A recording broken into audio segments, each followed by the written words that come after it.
Salve galera, tudo bem? Hoje a gente tem um vídeo muito especial no canal, a gente vai fazer uma conversa, uma entrevista com Gabriel Landi. O Landi, vocês já devem ter acompanhado pelos livros, né? O Revolução Africana, o Raça, Classe e Revolução, e o Landi a gente organiza e dirige a coleção Quebrando as Correntes. O Landi também é editor do Lavra a Palavra, milita do PCB aqui em São Paulo. Eu estou em São Paulo, por isso que eu estou encontrando ele. E hoje a gente vai dialogar um pouco sobre estratégia, tática, política de alianças, enfim. Esses conceitos que a gente usa muito, né? Tal coisa é estratégica, tal coisa é tática, e às vezes a gente não sabe muito bem o significado.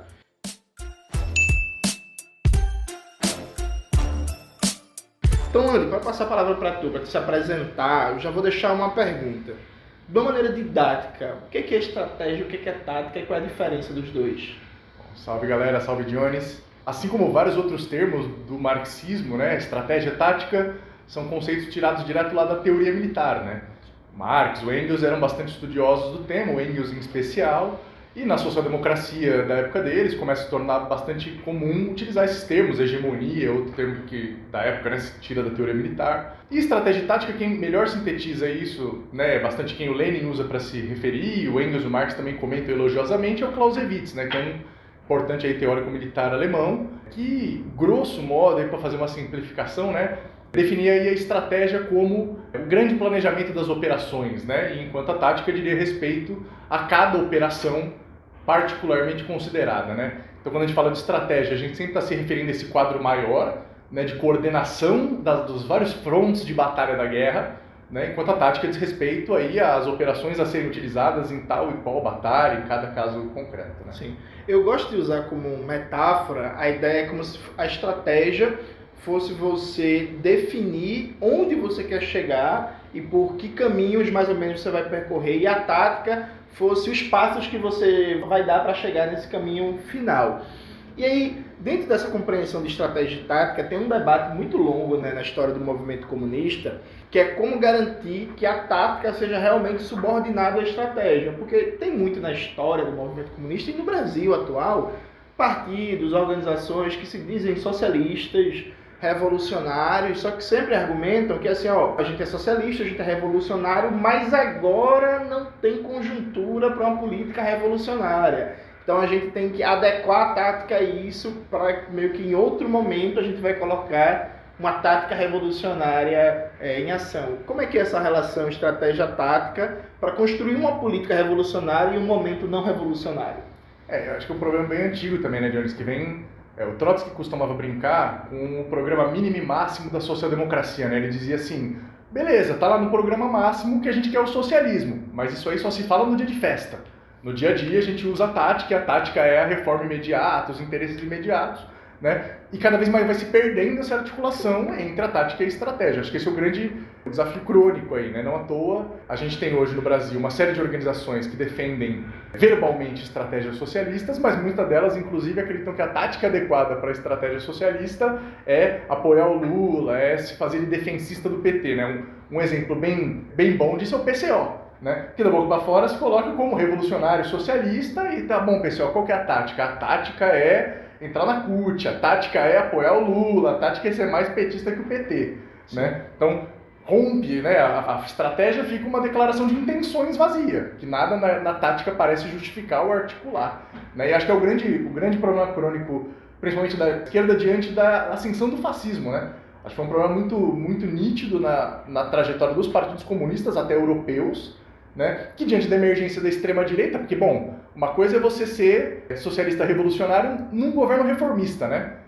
Durante um governo reformista, falar que você é socialista é só exigir mais. Mas daí a extrema-direita chegou no poder, então de repente parece que o menos pior talvez valesse já a pena, né? Então a gente começa a perder essa vinculação entre a tática e a estratégia, né? E eu acho que é parte desse imbróglio hoje que a esquerda se colocou, não à toa, né? Aí a gente tem, eu até costumo brincar que do PSTU ao PT tá todo mundo pedindo vacina, auxílio emergencial e democracia, né? Então a gente fica se perguntando, tá, tudo bem, se essa tática de todo mundo, então todo mundo tem a mesma estratégia?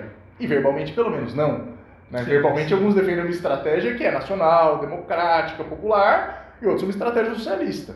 Então essa semelhança de táticas no mínimo faz a gente ficar preocupado.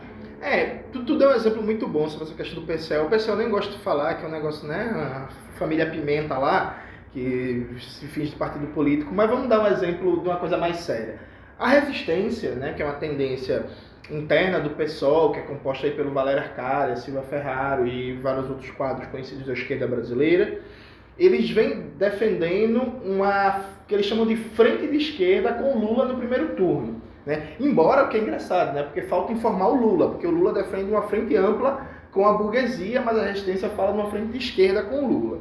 E aí no site da resistência, né, que é o Esquerda Online, você vê muito argumento utilizado que a maioria da classe trabalhadora está com o PT, que a maioria da classe trabalhadora está apoiando o Lula, portanto nós não podemos nos deslocar da maioria da classe trabalhadora e tem que apoiar o Lula e disputar aquilo ali. E aí, se tu fosse debater isso, como é que tu encararia esse argumento? Porque, primeiro, eu acho um argumento muito curioso, porque, veja, normalmente, numa sociedade capitalista, a maioria da classe trabalhadora não está numa posição política revolucionária, sabe? Até porque, se tivesse, seria difícil para o capitalismo se reproduzir. Então, assim, a maioria da classe trabalhadora está atuando na perspectiva revolucionária é necessariamente uma exceção histórica do capitalismo. Né? Então, assim, esse argumento em si já é problemático num nível de abstração maior. Mas se colocasse isso para tu, por exemplo, Lândia, a gente tem que apoiar Lula no primeiro turno, porque a maioria da classe trabalhadora está com Lula, mas a gente é socialista, mas é porque a conjuntura impõe isso. Como é que tu responderia isso? Eu acho que, assim, primeiro que se isso, por um lado, é um fato e deve ser levado em conta, a pergunta é o que a gente quer fazer com esse fato, né? A gente dá de barato essa influência do petismo sobre a classe trabalhadora, a gente quer transformar essa situação, né? Ou a gente simplesmente reconhece ela e tenta trabalhar com ela como ela está dada. Eu acho que um dos grandes problemas hoje que a esquerda tem diante de si é, por um lado, a gente precisa de uma unidade de ação bem ampla nas lutas concretas. Sim. Né? Então a gente precisa conseguir, acho que as manifestações desse ano foram um exemplo de sucesso disso. Né? Os elementos mais avançados da esquerda não ficaram sentados esperando os reformistas cair a ficha de que precisavam ir para a rua, e foram para a rua. E trouxeram a reboque os reformistas, porque conseguiram, de fato, criar um clima de unidade de ação. Né? Agora, isso não se confunde com as sinalizações políticas que esses campos constroem, né? Porque ao mesmo tempo que se tem, sim, essa necessidade de uma ação unificada e ampla da classe trabalhadora, também tem setores da classe trabalhadora que defendem alianças para além da classe trabalhadora. Né? Então, o que é essa unidade da classe trabalhadora? É uma unidade com quem quer unidade com a burguesia?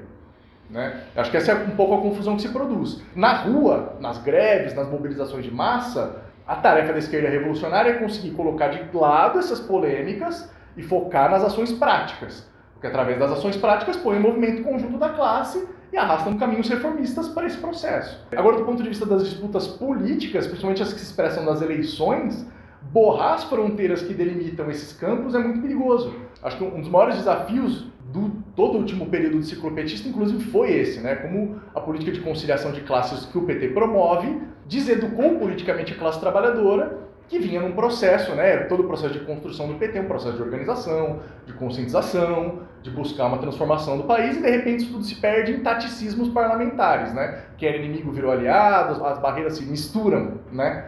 Então, acho que o grande perigo que a gente não pode cair, se por um lado a gente precisa reconhecer a necessidade de uma unidade de ação ampla no movimento popular, na luta concreta, a gente também precisa de pronto saber que tem setores que não pretendem travar essa unidade do mesmo jeito que nós. Então, nosso desafio é trazê-los para essa unidade nos nossos termos. E não simplesmente falar, em nome da unidade, a gente aceita os termos mais rebaixados dos que são hoje mais influentes e dá de barato essa influência.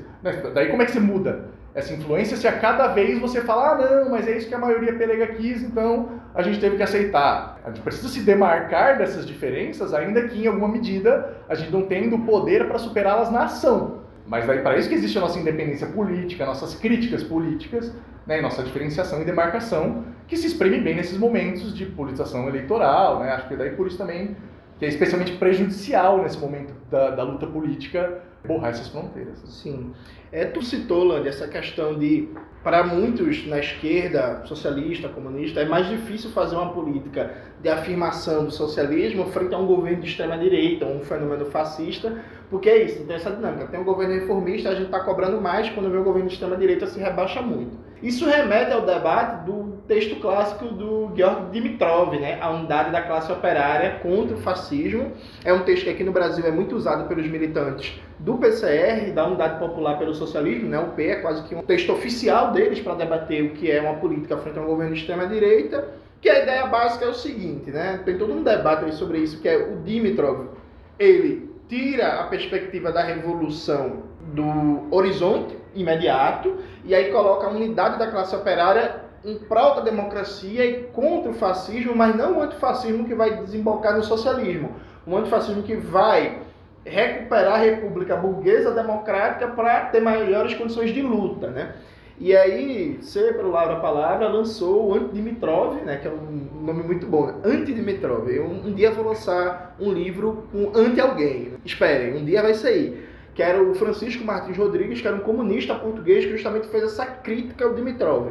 Como faz para manter uma política revolucionária frente a um governo de extrema-direita e uma ameaça fascista, concretamente? E qual é a crítica que o Francisco Martins Rodrigues faz ao Dimitrov?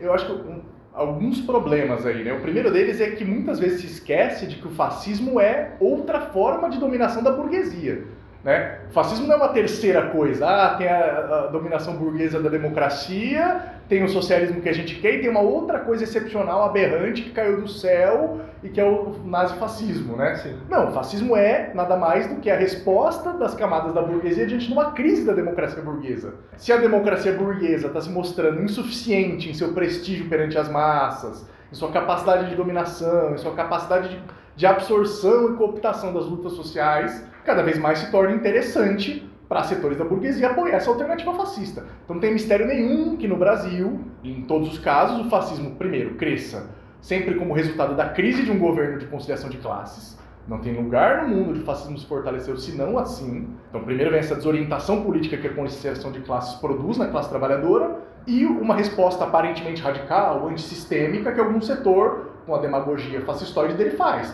E algum setor da burguesia, um ou mais setores, começa a achar essa alternativa interessante e começa a financiá-la, né? Então não tem muito mistério nesse campo. O problema é que do ponto de vista da esquerda, boa parte da esquerda pequeno burguesa vai ver assim, né, que considera a dominação burguesa normal como a democrática e que, portanto, se de repente o fascismo surgiu, a gente precisa voltar duas casas e repensar toda a nossa política, né? Sim.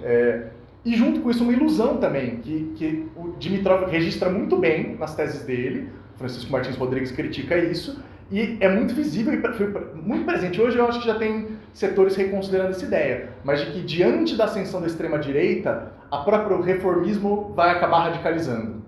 Né? Então, logo que o Bolsonaro se elegeu, não tinha um monte de gente dizendo, não, agora o PT vai ter que se mexer. Lula vai se radicalizar, agora vai. Agora vai pra rua, Lula vai fazer autocrítica e fazer um giro à esquerda. E aí, enfim, tem gente que ainda está apostando nessa viabilidade, né? Então, eu acho que um dos grandes problemas nossos é pensar assim, tudo bem, a gente já sabe, enquanto vanguarda, que não podemos esperar nada do Lula. Mas ainda a maior parte da classe trabalhadora não. Ainda a maior parte da classe trabalhadora acredita que o Lula vai trazer as respostas, né? Sim. Então, nosso papel é qual? É reforçar essas ilusões ou encontrar o caminho, né, para enfraquecê-la, para expor isso. Tudo bem, sabendo que não está dado, mas que a gente precisa, através desse processo, desmascarar esses limites. O problema é que tem gente que aposta que o melhor jeito para fazer isso é se colando mais.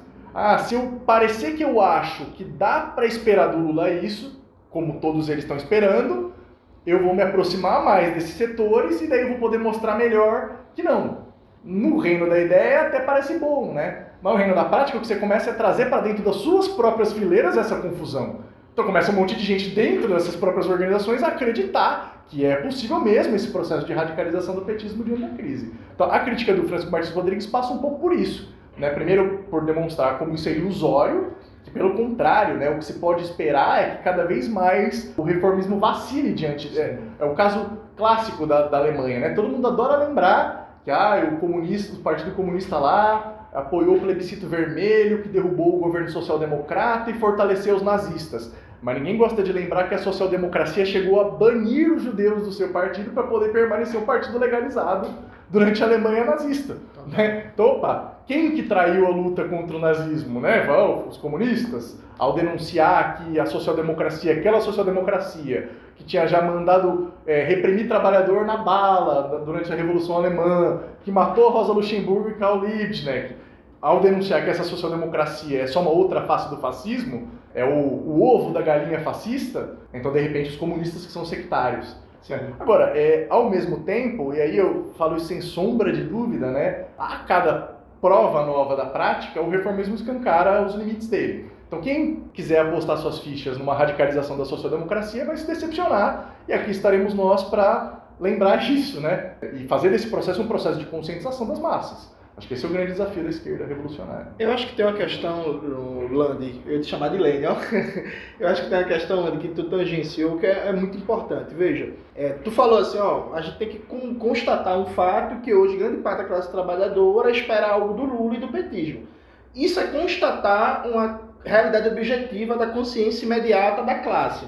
Só que constatar isso não significa necessariamente seguir. Né? Nos últimos tempos a gente viu isso, por exemplo, quando a extrema-direita e a direita estavam indo para cima do petismo, levantando um discurso anticorrupção via Lava Jato, teve vários setores da esquerda que se colocam como socialistas, que embarcaram no discurso lavajatista na ideia de que, ó, bicho, vários setores da classe trabalhadora estão indo para o discurso lavajatista anticorrupção, a gente precisa ser os mais radicais desse discurso para a classe trabalhadora vir para a gente e não para a direita. Acho que o maior exemplo disso foi o MES, né? O movimento de esquerda. E daí o outro desvio, né? É falar assim, qualquer coisa que desgaste os reformistas vai ser bom para os revolucionários. Isso. Não, né? Nem sempre. Aí o MES, né? O MES, os Juntos, acho que foi muito expressivo disso, a Luciana Genro, né? Que defendeu publicamente várias vezes o Deltan Dallagnol, o Sérgio Moro. Tem uma entrevista, inclusive, que o Deltan dá para a revista Época, que a Luciana Genro fala assim, publica a entrevista e fala assim: ótima entrevista para conhecer mais como pensa Deltan Dallagnol. Aí Freire participou de ato em defesa do juiz Bretas, né? Ela, Marcelo Freixo, por aí vai, enfim. Esse negócio todo. Então, assim, como é que a gente vai lidar com essa coisa? Que, assim, a gente não pode nunca descolar do sentimento médio das massas, né? Tem que sempre considerar isso na hora de fazer política. Mas, ao mesmo tempo, não pode subordinar ao movimento médio das massas em determinada conjuntura, porque ele é justamente oscilante, né? Há pouco tempo atrás estava muito antipetista, e já tem um giro mais lulista, enfim. Como é que a gente faz a mediação disso? Eu acho que é aquela frase que a verdade é revolucionária, né? Então a gente não ganha também muito nada em dourar a pílula. E nem fazer parecer que as massas estão muito mais para nós do que elas estão, nem fazer parecer que a coisa está muito pior que ela está.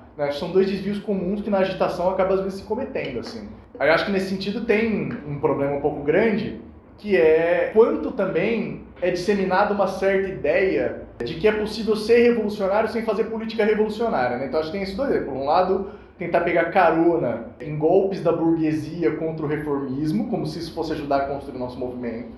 E por outro lado, tem também aquele quietismo diante desses ataques, do tipo, como se todo o problema o que viabilizasse as críticas da direita ao governo Lula fosse só a invenção da direita, não tivesse erros materiais que a gente também devesse criticar e também, do nosso ponto de vista, apontar para as massas como problemas, né, que é o tal do não é hora disso. Sim. E daí não é hora disso, e daí todo mundo, pelo visto, é agente secreto da revolução. Porque você roda as organizações reformistas, todo mundo é socialista e revolucionário, mas, como a revolução está muito longe, enquanto isso eu vou fazendo o que dá. Que é outra desconexão entre tática e estratégia. Então, da boca para fora, todo mundo é revolucionário, socialista, mas ninguém se engaja na construção desde já dessa consciência revolucionária. Porque acho que o grande problema por isso que eu falo um pouco da verdade revolucionária, né? Constatar, a maior parte da massa trabalhadora acredita em tais ideias, a gente não tem que esconder isso. A gente tem que ver isso como um limite objetivo, não um limite para o nosso discurso, não um limite para a nossa capacidade de disputa, mas um limite prático do quanto a gente consegue fazer. A gente não consegue dar tal passo ou tomar tal iniciativa, porque ainda não existe a situação de consciência que permita isso. Então por causa disso a gente modera o nosso discurso 2 passos abaixo? Não bastasse o etapismo da tática, agora tem o etapismo da consciência. Então primeiro a massa precisa adquirir uma consciência social reformista, e daí o dia que ela minimamente for social reformista, aí daí quem sabe eu disputo ela. As pessoas nem são democratas ainda, Dionis. Como é que eu já vou falar em socialismo? Não, um negócio como se tivesse que primeiro fazer um para depois fazer outro. Uma escadinha, né? E não o contrário, como se na verdade boa parte da dificuldade de convencer as pessoas da linha social-democrática tem a ver com os limites liberal-democráticos dela.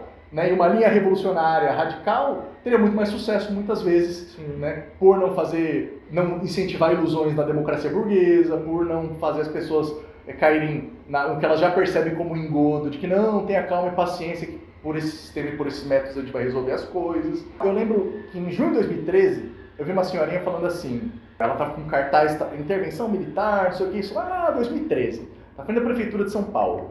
Aí eu cheguei junto, né? Na época eu não era do PCB ainda, eu estava nessa crise existencial, me distanciando do petismo. Eu fui conversar com ela, perguntar, a senhora acha que foi melhor a ditadura militar? E ela me deu uma resposta que me marcou muito. Ela falou assim, não sei, de verdade eu não sei se era melhor, eu não sei.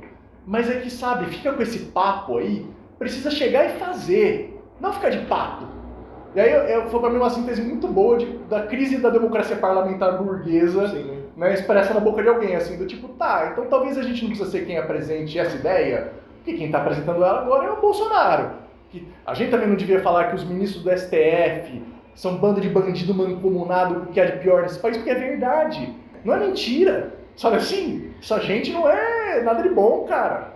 Mas quem está falando isso, não podemos falar isso, porque isso vai desestabilizar, e aí também essa ilusão, né, de que nesse momento, lutar pela democracia não é lutar para preservar a república burguesa, é lutar pela revolução socialista, porque essa democracia está vivendo uma crise que tem a ver com as próprias condições de existência dela. E uma parte da esquerda entrou numa lógica de que não, é possível estabilizar essa crise, retrocedê-la, reestabilizar o pacto de 88 e aí a gente vê o que faz. Acho que esse é um dos caminhos da tática aí que a gente vem debatendo. E defender Barroso, né? Defender o STF, defender o Congresso, que é essa coisa maravilhosa, né? O Congresso Nacional. Que é um pouco também, por exemplo, da esquizofrenia, que eu lembro da época do Fora Temer, que tá beleza, fora Temer, daí saiu Temer. Tá, e daí entrar no lugar vice, daí fora o vice, daí entrar no lugar presidente do Congresso. Sabe assim? Mesmo agora, a gente, né, óbvio que do ponto de vista da tática, para pôr em movimento a luta, né, é muito evidente que o nosso inimigo principal é o Bolsonaro. Agora, se no nosso trabalho de educação política com as pessoas, a gente não deixa nítido que a gente não tem nenhuma ilusão de que o Mourão assumindo vai resolver, nenhuma ilusão de que mesmo que o Mourão cair, assumir o Arthur Lira vai resolver. Né, isso precisa ficar bem nítido para as pessoas, porque o problema é só, eu falava assim, o Temer é golpista. Cara, mas o cara foi eleito como vice. Não, mas não era pra ele ser, era pra Dilma. Tá bom, mas o Congresso todo que derrubou a Dilma foi eleito também. Sabe assim? Então, opa, você tá em algum lugar que o problema é mais fundo. E que se é verdade que a gente não vai conseguir, de uma hora pra outra, convencer a maior parte das pessoas disso, também não deixa de ser verdade, né? Daí a esquerda acaba entrando no oportunismo do que é mais fácil convencer as pessoas naquele momento, assim. E daí a gente já perdeu sem nem começar a lutar, né? Já perdeu a arma, errou o tiro e perdeu a arma no processo. Como diria a Rosa Luxemburgo, né? Ô Landi, indo pro final, é um tema muito polêmico a política de alianças, né? Porque, veja, especialmente nessa época histórica que a gente vive, pós-fim da União Soviética, pós-fim do campo socialista, pós-período da crise especial em Cuba, marcha árdua na Coreia, processo de reforma e abertura da China com aquela liberalização lá e tal. Os partidos comunistas, na maioria dos países do mundo, são organizações pequenas, né? Não são majoritários e tal. O caso, por exemplo, do KKE, do Partido Comunista Grego, que é uma organização que não é majoritária na classe trabalhadora, mas já é muito grande, é hoje, infelizmente, uma exceção. A maioria dos partidos comunistas são partidos comunistas minoritários. Isso faz com que coloque uma pressão de que os partidos comunistas têm que se aliar às forças reformistas ou até social-liberais, porque é isso, né? Não tem influência na maioria das massas, então vamos se aliar. E aí eu lembro, finado Syriza, quando o Syriza ganhou a eleição, foi uma pressão gigantesca para cima do KKE, o Partido Comunista Grego, para se aliar ao Syriza, né? Aqui no Brasil, teve muita gente, especialmente no PSOL, que, a Luciana Genro falou que era Syriza e não é de hoje. Teve palestra, assim, o que a esquerda brasileira precisa aprender com Syriza, texto do Boaventura de Souza Santos, dizendo que a gente precisa aprender com Syriza. Texto do Gilberto Maringoni, que inclusive está no mesmo grupo que eu, um abraço Maringoni, defendendo o Syriza. E o povo depois esqueceu, né? Esqueceu porque o Syriza chega no governo e aí continua o programa de austeridade ditado pela Alemanha. E o KKE, desde o começo, falou assim, bicho, não vou me aliar, o Syriza não vai romper com a política de austeridade, o Syriza é uma força burguesa, vai chegar no governo para fazer uma gestão burguesa da crise capitalista e do ataque à classe trabalhadora. Irmão, o KKE apanhou, foi chamado de sectário e não sei o que, tal, dizendo que era uma força menor e que queria mandar em tudo. E no final o KKE estava certo e as figuras de sempre deixaram de falar do tema. E eu lembro que nessa época eu até fiquei em dúvida assim, meu irmão, será que o KKL não está sendo muito duro, não vai perder bases, sabe? Não vai perder influência na massa, só que o KKL acertou, totalmente. Mas e no Brasil? E como a gente também, né? Eu percebi em 2014, na época eu não era do partido ainda, daí quando o partido lançou a declaração no segundo turno de que não apoiaria a Dilma no segundo turno contra Aécio, eu não era do partido, eu falei, nossa, que esquerdismo louco, e daí o PCB falava, ela vai fazer a mesma coisa que o Aécio. Ela está bravateando contra banco, mas a agenda econômica dela é a agenda do ajuste. Não, pelo amor de Deus, não está certo, que esquerdismo da parte do PCB. Passou um mês da Dilma, uma semana da Dilma eleita, ela já começou a anunciar Joaquim Levy, aí começou a jogar... Cátia Abreu, Kassab, do MTST ali, declarar a ruptura com o governo, começa a nascer o embrião lá da Povo Sem Medo e tudo mais, e um monte de gente fala, realmente o PCB estava certo, né? Acho que tem algo aí também, esses momentos difíceis, quando a firmeza ideológica nos faz cantar a bola, e isso se mostra mais do que mera relógio parado que acerta 2 vezes por dia, né? Mostra que realmente tinha a ver com uma análise objetiva, com realmente tendências do processo. Isso é algo que faz avançar a consciência da massa e avançar a organização dos revolucionários. Então, isso no primeiro lugar. Segundo lugar, que é ABC do leninismo, é assim, se há motivos para uma unidade estratégica duradoura, métodos semelhantes, concepções estratégicas semelhantes, formas de ação semelhantes, não tem por que não estar na mesma organização. Começa daí. Esse é o debate de unidade que a gente tem que fazer um passo antes e não dar de barato essa pulverização ideológica das seitas intelectuais que a cada minúcia de divergência vão rompendo, rachando e rompendo a unidade de ação do movimento operário. Surge 4 organizações e 7 internacional, né? Então esse é o grande desafio do movimento revolucionário no Brasil hoje. E aí, um dos motivos de eu ter vindo para o PCB tem a ver com isso. Né? De ver nessa, ao mesmo tempo, a combinação de firmeza ideológica que o partido defende, como leninista que é, sem monolitismo teórico. Então, para que se saiba que é possível, dentro de uma unidade de ação, que para nós é inviolável, na prática, existe a possibilidade de uma divergência de ideias. E é isso que vai criando a possibilidade dos revolucionários leninistas, dos vários matizes, das várias minúcias de divergência, unificarem sua atuação no mesmo partido. De resto, falar em unidade é necessariamente falar em temporariedade. Porque a unidade que é duradoura é essa unidade estratégica. E se ela é realmente uma unidade estratégica, ela não tem por que não ser uma unidade organizativa. Se ela não é uma unidade estratégica, ela é uma unidade tática. E como tal, ela tem um prazo de validade, um limite. Então dá para ir com quem até onde? Essa é a pergunta que a gente tem que se fazer o tempo todo. Devemos buscar agir junto, e mais do que junto, porque também esse é outro problema da unidade que ninguém toca, né, Jones? O problema da unidade não é o problema da unidade das vanguardas. É o problema da unidade da vanguarda com a massa. Sim. Né? Então assim, não adianta, juntou todas as vanguardas, pronto, resolveu o problema da unidade? De jeito nenhum, né? Basta a gente ver os nossos atos, por maiores que tivessem, quanto eles faltavam para chegar em quantas camadas de pessoas. Ah, a unidade agora tem a greve, bota as centrais lá reunida, deliberou greve. Está resolvido o problema da unidade? Da vanguarda, talvez. Faltou combinar com a massa. Agora precisa, acho que esse é um dos dramas, e muitas vezes a unidade da vanguarda com a massa vai se dar, não a vanguarda inteira primeiro se unindo e daí se unindo à massa, mas algum setor ou outro da vanguarda, nas suas várias divergências, conseguindo representar e vocalizar realmente os interesses da massa. Então acho que esse é um pouco o drama. A gente não pode cair nesse desespero unitarista, nem perder o senso de responsabilidade com a unidade de ação. Esse é o critério a todo tempo da unidade. Está disposto a lutar junto? Lute junto. Embora. Agora, não está disposto a lutar junto? Não vamos esperar quem não está disposto a lutar. É dever do setor mais avançado criar um momento, né, uma dinâmica que empurre a unidade para o maior que ela pode ser. Não que limite isso à unidade, ao mínimo denominador comum de todo mundo. Né? Sim, total. Lande, para a gente concluir, dá algumas dicas de leitura aí. A gente faz um trabalho editorial muito bom com Lavra. Inclusive, gente, quem não conhece, o Lavra Palavra tá com a editora, tem loja de camisa, essa aqui, inclusive, é a camisa do Lavra Palavra. Tem o site da revista eletrônica Lavra Palavra, acho que todo mundo aqui já deve ter lido em algum momento da vida, que é talvez a revista eletrônica de debates teórico-estratégicos do marxismo mais importante do Brasil, né? Vem produzindo conteúdos maravilhosos e nos últimos tempos a Lavra vem se destacando como a casa de Lenin no Brasil. Né? Vem publicando muito, fazendo muito esse debate sobre o leninismo, sobre uma política revolucionária. Que dicas de leitura aí tu deixaria para o público para aprofundar esse sistema de estratégia, tática, política de alianças, política revolucionária, uma situação não revolucionária? Olha, eu acho que tem duas recomendações aí que não tem como não fazer. Que a primeira é o livro que eu organizei pelo Lavra Palavra com o meu camarada Gabriel Lazari, que é o Centralismo Democrático de Lenin, né? Que é uma tentativa de muitos dos textos inéditos em português, alguns não, mas tentando pôr um foco nesse debate, em especial do que é a democracia do centralismo, né? Sim. Porque acho que é muito importante. A gente já vive um momento, eu acho, onde boa parte da vanguarda está começando a botar em questão a ideia do partido de tendências, a desunião que isso cria na ação, de como isso não permite coordenar uma unidade efetiva.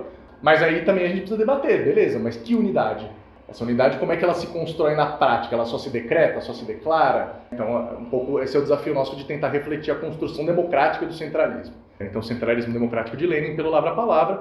Para esse debate de estratégia e tática, eu recomendo bastante também o Antidimitrov, do Francisco Martins Rodrigues, que o Johnny citou. E vou recomendar aqui um outro material que eu acho que vale muito a pena a leitura, apesar de eu vir cada vez mais divergindo dos caminhos que o autor envereda. Mas eu acho que ajuda a dar um choque também, porque boa parte dos problemas que o reformismo vive tem a ver com uma má digestão de Gramsci, né? Gramsci pra cá, é Gramsci pra lá, é Gramsci pra justificar tudo o que seja. Então, para mostrar também que eu não sou um cara estreito, estou aberto às polêmicas, e eu acho que é um bom pontapé em alguns debates, eu sugeriria ler o livro Laboratório do Gramsci, do Álvaro Bianchi. É um livro que eu costumo recomendar para as pessoas, porque apesar de eu ter minha cota de divergências com o autor, ele ajuda a mapear alguns elementos importantes para uma leitura leninista do Gramsci, que aí é para a gente, acho que indispensável. Existem outros autores que fazem isso, Chris Harman é um britânico que faz isso também, mas o livro do Álvaro eu acho que é bem pedagógico no sentido de que ele vai mapeando nos cadernos a evolução do pensamento do Gramsci, dá umas forçadas de mão, como todo trotskista que lê Gramsci, para tentar mostrar Trotsky, né? O Gramsci, no fundo, era mó trotskista. Aí você vai olhar lá só citação do Gramsci descendo o sarrafo no Brownstein, né? Que era o nome verdadeiro do Trotsky. Mas, tirando essa idiosincrasia pontual, que no máximo dá um capítulo, os debates sobre estratégia, tática, Ocidente, Oriente, guerra de movimento, guerra de posição, ele faz um bom percurso de mapear o que, em termos leninistas, isso significa. Então, também tem um texto meu que tenta abordar, alguns textos meus que tentam abordar isso no Lavra Palavra, que é o Gramsci contra o marxismo cultural, e o Poder Popular no Ocidente também, os dois tentando abordar um pouco essa interpretação leninista do Gramsci. Mas confesso aí que é um livro que eu vou ficar devendo, que é algo que eu pretendo algum dia também escrever um pouco mais detidamente, e aí fica para uma futura recomendação. Pronto. O Landi também esqueceu de recomendar o livro A Outra Rosa, Estratégia e Política Revolucionária, lançada pelo Lavra Palavra, em que a Rosa faz um debate muito bom sobre a relação estratégia e tática, né? E tem um texto lá, Crise Socialista na França, que eu acho que esse texto, o livro todo é foda, né? O livro todo é maravilhoso. Prefácio bom, feito por um homem muito bonito, né? Um homem maravilhoso. Não vou dizer quem foi, um cara que se empolgou, escreveu um prefácio de 80 páginas, mas esse livro, esse texto no livro, A Crise Socialista na França, eu acho que é algo que todo revolucionário, antes de morrer, em algum momento da sua vida, tem que ler esse texto e meditar muito bem sobre ele, que vale muito a pena para pensar a política revolucionária no Brasil, na Venezuela, no Chile, no Peru, em qualquer lugar. Com as devidas mediações nacionais, é claro, mas é muito útil. E que traz problemas aí, só para dar mais esse jabá, que vão ser muito atuais no próximo período caso o Lula ganhe. Porque, por exemplo, uma das reflexões que a Rosa faz é assim, tá bom, o socialista pela primeira vez entrou no governo. Supostamente, isso é válido porque a reação está se fortalecendo, precisamos da unidade contra os reacionários. Mas esse socialista chegou no governo e não demitiu os generais monarquistas das Forças Armadas? Ué, né? Então ela coloca um pouco algumas reflexões aí em movimento que vão fazer muito sentido para o futuro próximo do Brasil. Boto fé. É isso, galera. Não esqueçam de curtir esse vídeo, compartilhar, se inscrever no canal, olhar os cupons de desconto que estão aqui na descrição, os cursos do Classe Esquerda, as camisas da Bolivariana, a nossa lista de transmissão do Telegram está aqui também. E entrem na loja do Lavra Palavra, confiram os livros, os materiais no site do Lavra Palavra para acompanhar, para estar lendo, para estar debatendo. Um abraço, um beijo e até a próxima. Até mais.